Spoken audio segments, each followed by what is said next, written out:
Welcome to lesson 5 for marketing. Today we will be talking about place, access and distribution. The agenda for today is place in relation to the rest of the marketing mix and the distribution channels.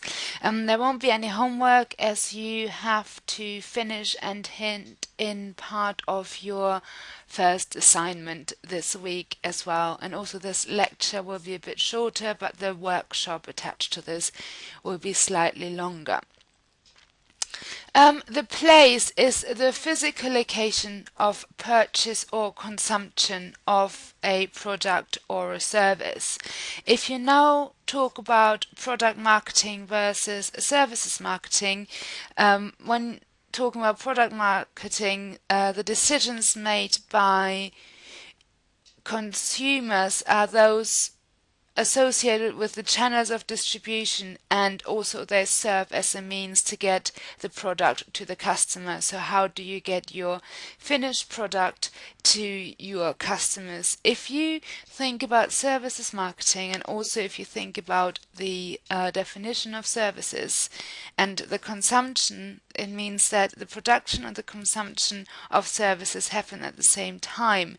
So your distribution channel is basically where the service is consumed and is the point of contact. So if you think about an overnight stay in a hotel, obviously you have your service there and it's distributed at the same time as the night is consumed as well. Whereas if you buy a product such as a table, you can get it sent to you and then you use it at home or in your office, or you can actually go to the shop and buy it there as well.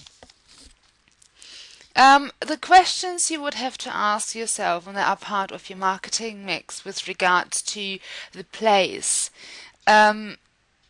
The first one is this the place where you would expect to find the product? So actually, is this where the consumers look for the product?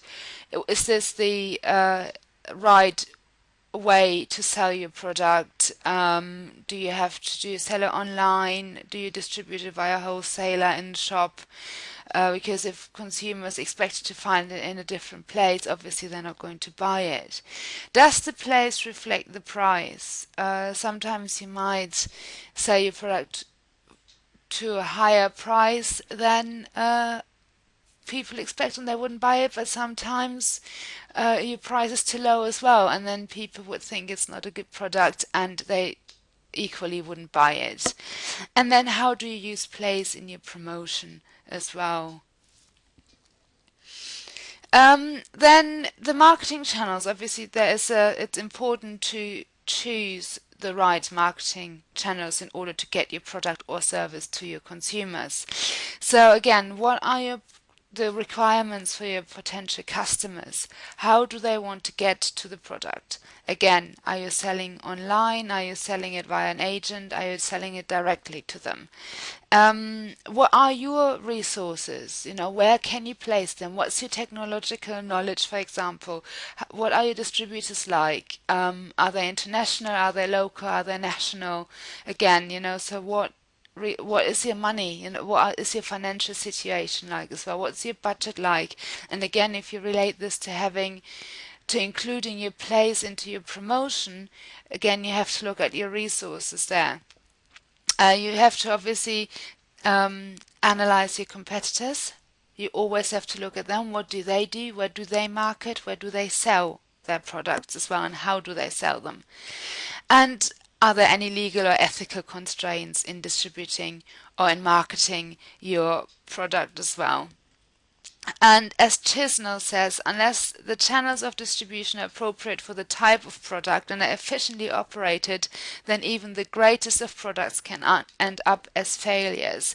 Which basically means know your market and your marketing environment. How do your customers buy? How do your competitors and your suppliers react?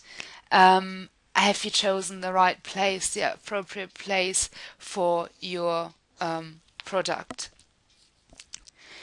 If we now take a look at the distribution chain to see how products or services can actually reach your consumers, you have the producer on top of your list.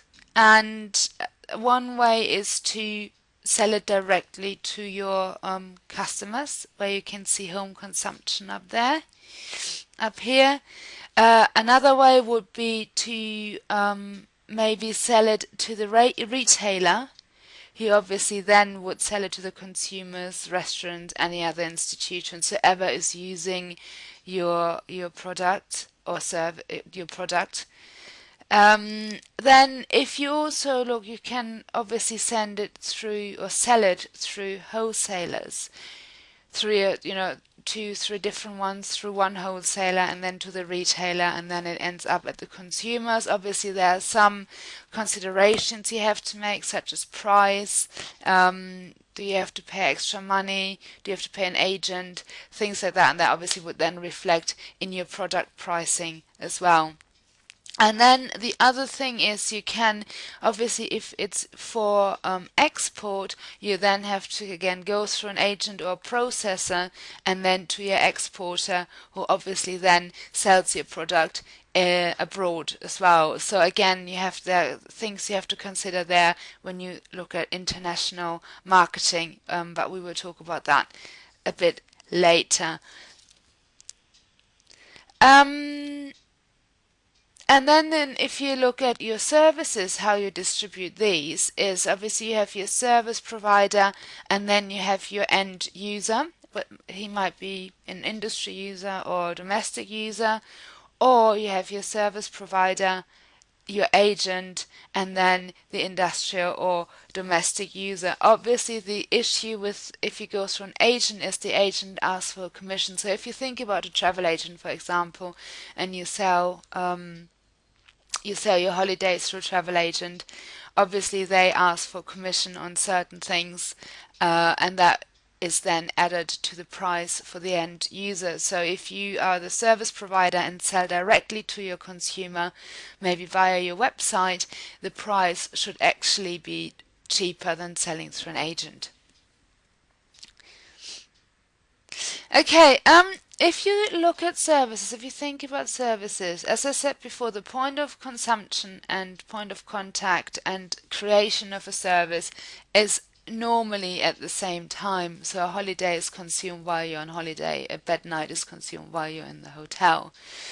Obviously, when you're selling or when you're distributing your services, there are different ways to do that. And what you have to obviously think about is your customer access. Can they actually access your service and what you're selling?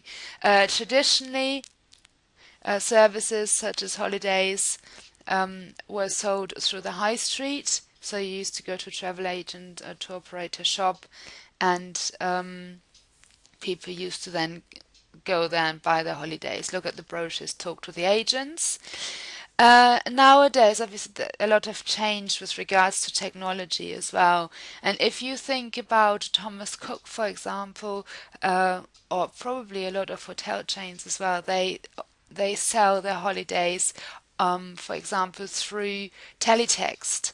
And what the consumer does is they ring a call center and then book their holiday there. Or if you think about Dial-a-Flight, for example, people can book see the advert in the paper and then they ring the Dial-a-Flight hotline call center and they book a flight through them.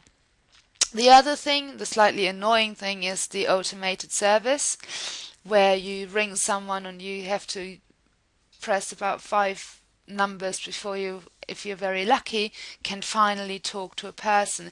So a lot of cinemas do it now, that you book your ticket over the phone, but you don't actually talk to someone, but you just either you talk into the phone or you press the certain numbers for different options.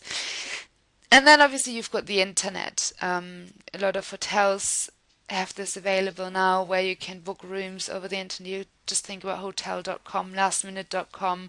Flight companies, airline companies have internet booking sites, and so do a lot of travel agents and tour operators as well, which in many cases cuts costs as well for them because they, for example, don't have to rent as many offices as they used to.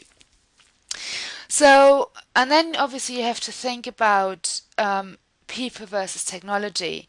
What do your consumers prefer? Do they, especially with regards to selling services, um, would someone rather talk to someone, to an agent, or to you as a producer of a service, because a service is intangible and is being consumed while is being produced while you're consuming it, or do some people prefer technology and it's quicker and better, and to book something online because you can do it from home, you can do it in your pajamas if you have to, and you don't have to go out.